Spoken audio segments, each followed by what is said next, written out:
effort already this season for Kaizer Chiefs. Struck the woodwork in a way. So from the resultant corner, Akumu gets the final touch on that. It's been kept in play. Akbay called for it. And it's out for the corner again. Am I right in saying Kaizer Chiefs in the league have not been able to score a goal? You are right in saying they've not been able to score a goal from their own player. The only goal they have scored is the winner that was an own goal from Gregory Damon. Yes. So Kaizer Chiefs, in their DStv Premiership matches so far this campaign, that's 3 in total. They didn't score in their 3-0 loss to Mamelodi Sundowns, and in their goalless draw against TS Galaxy most recently. Away again by Akumu. It'll be a throw into Orlando Pirates here as we hit the 75-minute mark in today's fixture. That means 50 minutes remain. Chiefs now need to score a goal every 3 minutes to stand any chance of making the MTN8 final. But yes, the only goal that is registered to them in the DStv Premiership is Gregory Damon's own goal against Chippa United. They won that match 1-0. They have scored 2 goals, and none of them have incidentally come from their own boot, so to speak, because Jürgen Sussman didn't know anything about the ball that hit him against Maritzburg United. It came off his upper thigh somewhere, the first goal, the equalizer.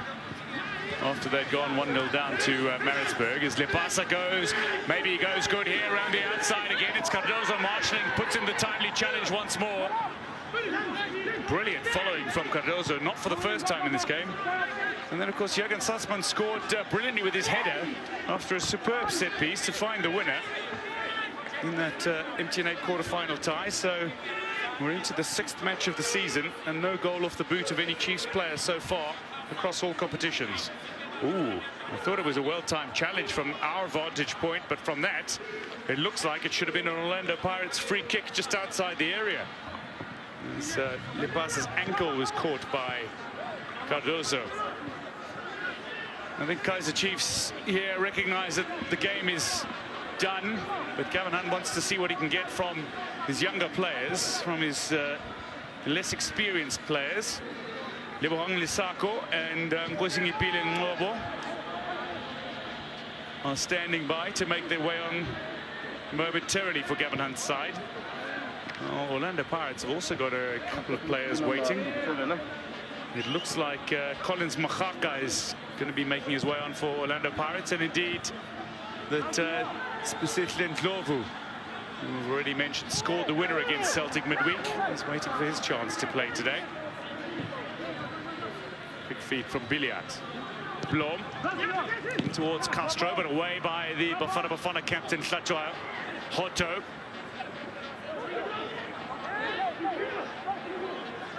It's going to be a challenge. Jürgen Sussman knows that he needs to calm it down, and the referee, this is good refereeing again, Mr. Kumalo.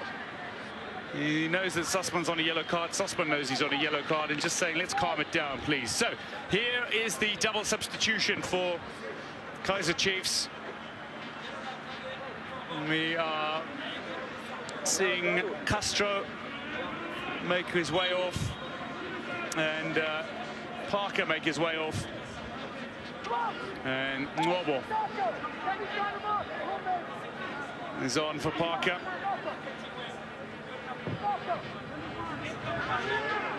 And Lebohang Lisako, 21 years old, on for the 31-year-old Leonardo Castro.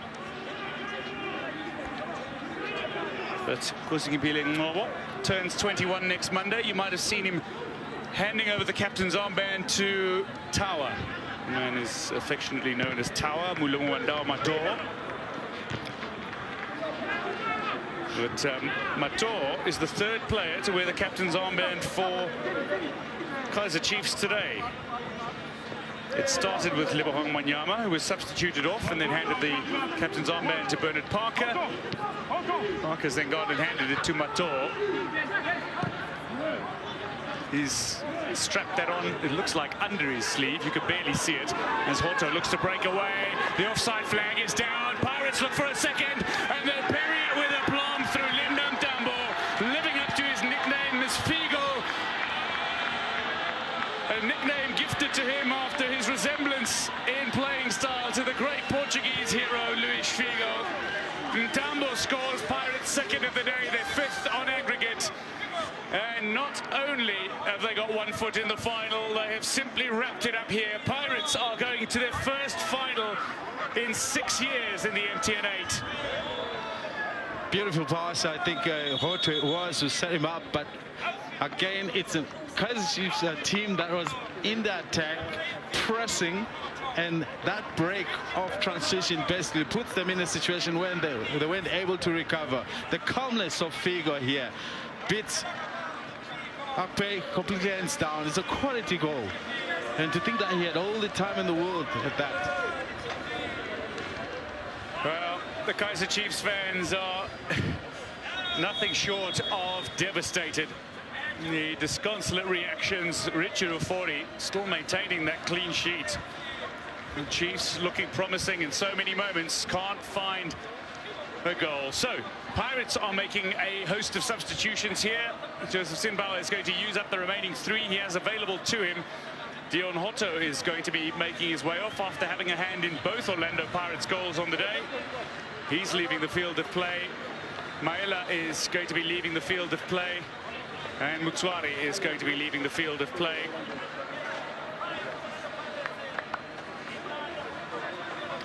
I mean, it's a convincing scoreline, and it's an easy decision to make from the coach to say, hey, let me consider some of the players that haven't had action, and because he's going to need them. It's a long season. There's all kinds of competitions coming up, so that's a great time to drop them in just to give them a little bit of mileage as far as the game time is concerned. Well, it is ultimately an opportunity that is not to be wasted, and Joseph Zimbabwe is well aware of that as he brings on Glovu, Mahaka, and indeed Abel Mawaso.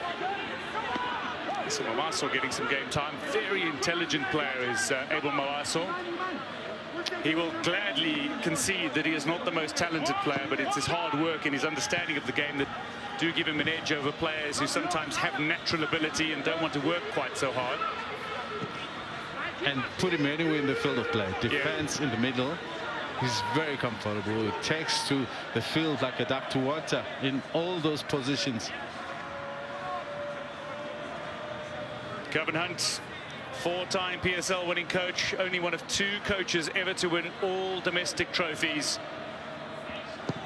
56-year-old from Cape Town. He has been involved in football his entire life, effectively, and in a professional capacity has been involved as a player and as a coach in over 1,200 matches, which is massive. No other coach has seen their sides involved in 19 MTN8 tournaments. Gavin Hunt is in his 19th tournament, although it will end here. But he knows as well that he has got to work with the squad he has for the following year. The question is how the club responds.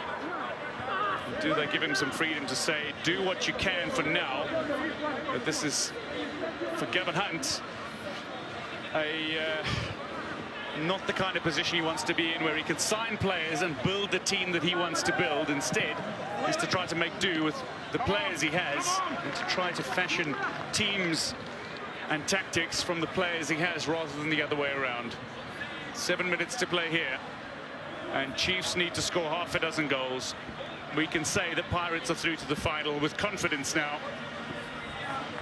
But there's been plenty of frustration for Kaizer Chiefs, who have carved out opportunities but have not been able to finish throughout any of the 173 minutes of football that we've seen so far in this tie.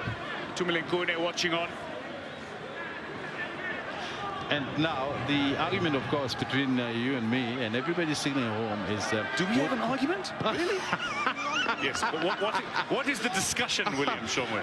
It's the thing about against Kune and Akpe, who would have done better? I mean, here they were he was completely exposed. I mean, 1v1 twice. Yeah. And what more can he do as a goalkeeper? Very likely. Well, you can at least explain that with the confidence and gravitas of having served as a Chiefs goalkeeper for a number of years, and I mean 9 wins and 9 cup finals as a goalkeeper for Kaizer Chiefs. William Shongwe, you have all the gravitas And background, you need to be able to make that confidence statement. As Jangase gets on the end of this one, squeeze it in here, and Ngobo's run over it, and gone and blasted over. Wonderful opportunity for Kaizer Chiefs to put in the back of the net, and Kambole has blazed it over the crossbar. That is a gift. Laid up, served on a platter.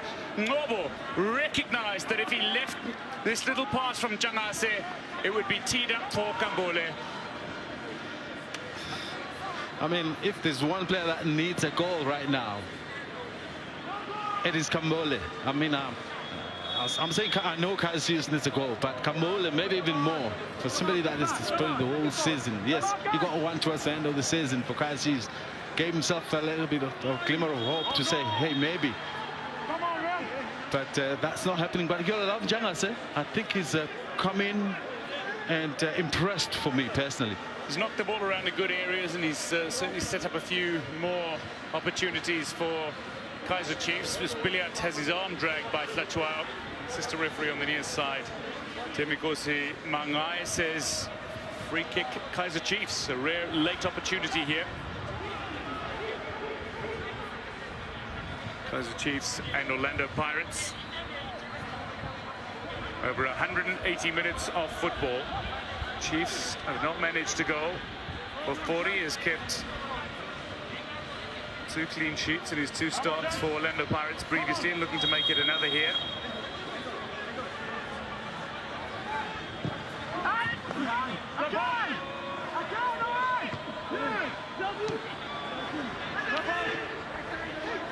Moved in over the top, and now down the near side. It's a telling run from Jooste. Looks to feed into a danger area, and away by Blom.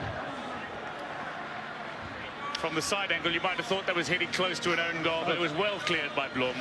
Zimbabwe with a smile on his face.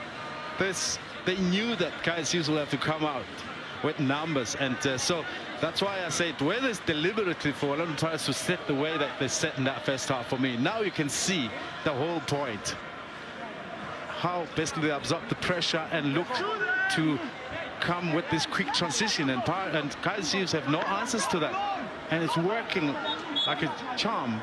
But Lepasa up front, he's really cementing his place in that starting lineup. Yeah, he is. And I think the combination with Pule and Hotto has also been critical today. Ball fed in here by Mahaka. He signed from Baroka. There he is again, Mahaka. Klovu. It's the substitutes getting involved here. And Dumbo, who found the second goal.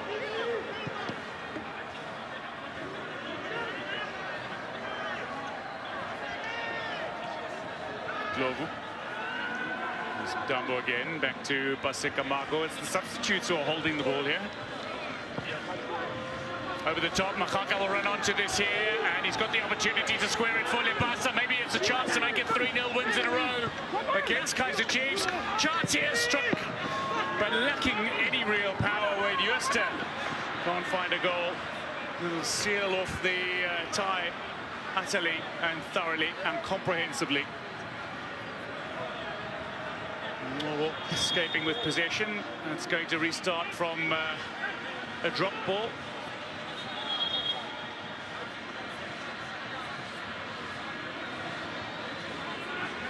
In the past, that was considered bad positioning. I just want to explain here, the ball has struck the referee, so he needs to... referee was previously considered part of play, but 2 seasons ago the law was changed so that it would be... It's out for the corner. That play would restart from a drop ball if it struck the goal, if it struck to the referee. Yeah. And there are appeals for a free kick here. And Kaizer Chiefs, Mawaso just cleared that ball away, and the referee said corner kick it is. Lisako on the near side. Real chance for a goal here for Kaizer Chiefs, who was driven in by Blom, back by Cardoso, and searching for the header. Mato can't get there. Again, it's a big hoof away from the Orlando Pirates defense. Akpe a long way out of his area, finds Sussman. They are playing any way they can right now. Appeals for a penalty. Jangase felt that he struck the arm of Paseka Marco. Orlando Pirates on the transition look to turn that ball over. Akuma wins it back for the Amakosi. Sako. And free kick it'll be after Akumu is dragged down.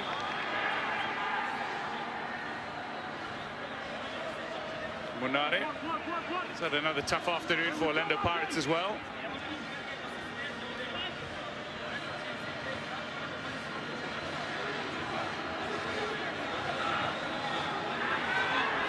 Looks like it struck the body as we go straight back here, searching for another goal, and Dambo's ball just drifts wide. Zimba not happy with an attempted finish as we hit the 90-minute mark. 4 minutes of time is added on. They are running the perfect lines here. Another one-on-one situation, but this time Dambo misses the target. Yeah, unfortunately so. But look at the quality, how we realize the right moments to make a dash forward. And the understanding between the other players, the midfielders, to find him with the one pass is also something that they're building on. He hasn't been in the starting lineup, and yet the quality is there all around for all to see that can imagine him with a bit more game time. There's going to be more of those type of runs that we'll see from Dambo. Well, the competition's record champions, 15-time winners, Kaizer Chiefs, are not going to advance to a record 22nd final. Instead, it'll be Orlando Pirates who advance to their 16th final with a chance to win their 10th title. Kaizer Chiefs fans look utterly crestfallen. This is a side that is unable to rebuild under a new coach as a new era begins. They can't sign players for 2 more windows as Lepasa again searches for something, and free kick has gone the way of Kaizer Chiefs. Blom the player down.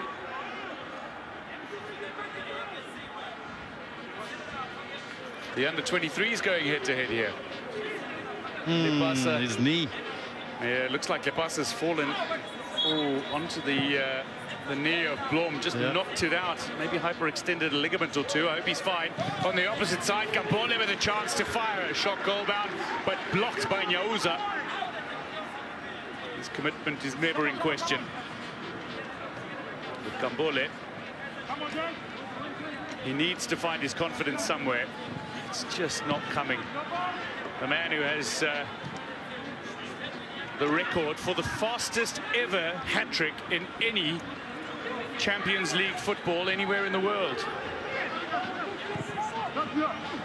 Ball in here and flicked away by Jangase. And I just happened to be in that game, by the way.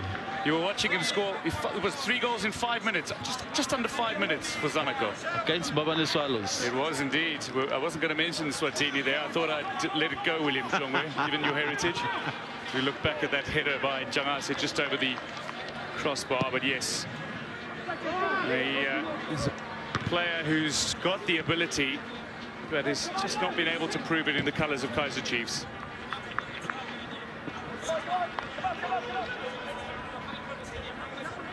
Orlando Pirates, though, have shown under Joseph Zimbauer that they have an ability to play with structure, that they have an opportunity to work the ball into good areas, and they have the players who can do the business.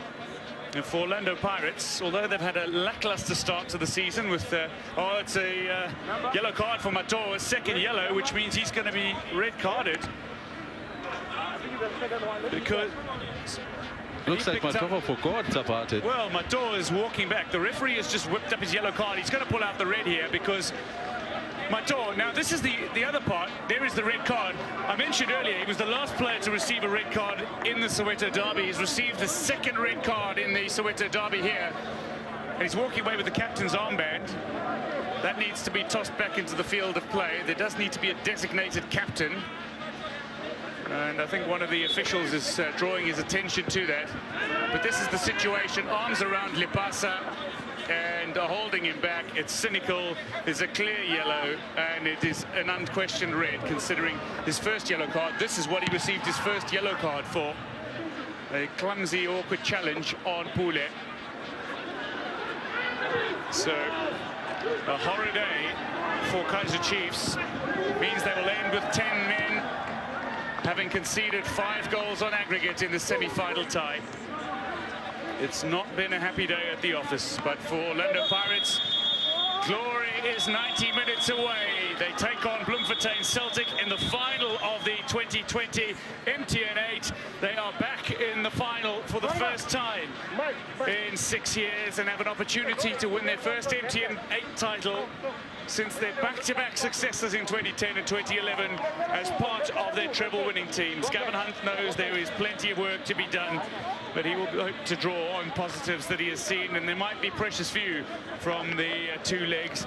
Quick thoughts then, William Shongwe, on what transpired over 2 legs for you. And unfortunately, it's Kaizer Chiefs team that needed to score some goals. They needed to play on the front foot, and in the process, they got caught. They managed the situation in that first half very well. Pirates couldn't come up with any pass to find the pass up front with a run. But the second half, I think Chiefs started committing a little bit more, and the spaces started to open up, and suddenly the passes started to come through, and it happened. Unfortunately for me, disappointing on the part of Gavin Hunt and Kaizer Chiefs as a team. So it's certainly been the horror start for Kaizer Chiefs. Almost 51-year history of this fixture. Orlando Pirates have managed to claim a 10th win in this, their 22nd fixture against Kaizer Chiefs in the MTN8 down the years. Fadlu Davids goes over and has a quick word with specifically Ndlovu, who serves as one of the substitutes who continues to impress. Can he win a place in the starting lineup once again? Linda Mtambo again impressed off the bench. And Terence Chukwumanja, who suffered a head knock against Bloemfontein Celtic midweek, was included as precaution on the bench for Orlando Pirates. Well, he goes and has a chat to his teammates. Kambole rehydrating, but he'll know that he left 2 chances